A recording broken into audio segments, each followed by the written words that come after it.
From this slide, we will talk about how we proceed from the association into causation. So, as much has been emphasized putting on the studied nature of observed association. In principle, association between an exposure and disease can be explained by three possibilities. First, it might be the causation. Well, it might also be some systemic error, which in epidemiology we call it the bias, while it might also be a result of the chance findings. When we think about the methods to conduct a causal inference, there are mainly two major methods. One is the hypothetical deductive method, another is the Mills canon. In hypothetical deductive methods, here the deduction refers to the empirical facts to be observed, which can be deducted from the hypothesis relative to the background knowledge. The specific individual factors are derived from the general hypothesis in deductive inference. An inductive inference is also required to deductive that because a fact is true, a general assumption is also true. So since the hypothesis is assumed, evidence is therefore deductive, and since the E is observed, then hypothesis is supported in reverse. That also means inductive inference. Let's take a look at an example of the causal relationship between HPV and primary liver cancer. In the study of the causal relationship between HPV and primary liver cancer, it is assumed that persistent HPV infection leads to primary liver cancer.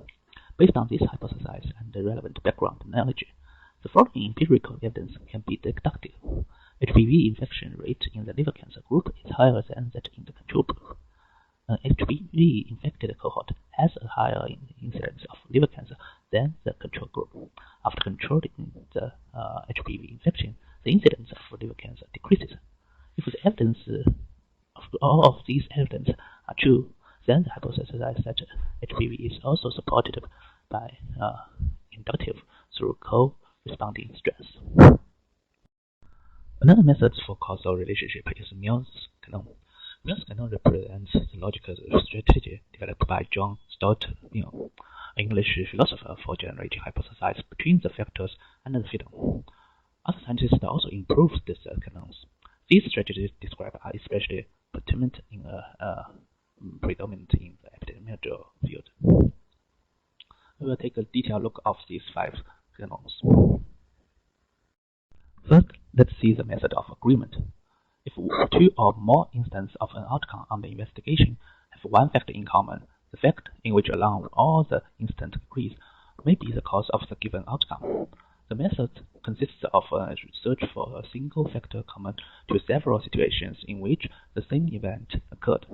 It detects a cause as a necessary condition. For example, leptospirosis epidemic is the outcome, and contacting infected water is a common factor. So then we can generate a hypothesis that infected water may be the cause of the leptospirosis. A second test to determine whether a given factor plays a causal role requires us to take away the factors, holding everything else constant, and to see whether the effect still occurs. We call this method of difference.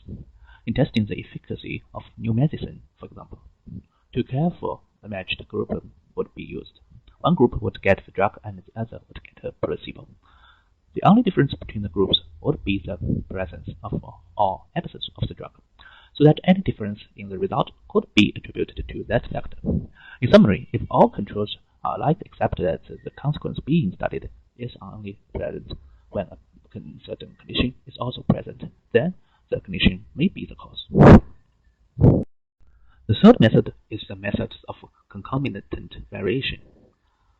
This is a phenomenon varies in any matter wherever another phenomenon varies in some manner. It is either a cause or an effect of that phenomenon, or relates to it through some fact of causation. In other words, this interaction indicates a dose-response relationship. The fourth method is the method of residuals. It means that if several effects with several different causes all occur together, and some of the causes are already known to cause some of the effects. The residue of the effect is brought about by the residue of the cause. For example, a turning dermatitis occurred in Shanghai in 1972. In the end, the laboratory of urticaria similis was identified as the cause after ruling out water, food, air pollutant, and other possible causes. As a result, dermatitis was defined in 1972 as urticaria similis dermatitis. The last method is the method of analogy. An analogy is a comparison of two things to explain something unfamiliar through its similarities to something familiar.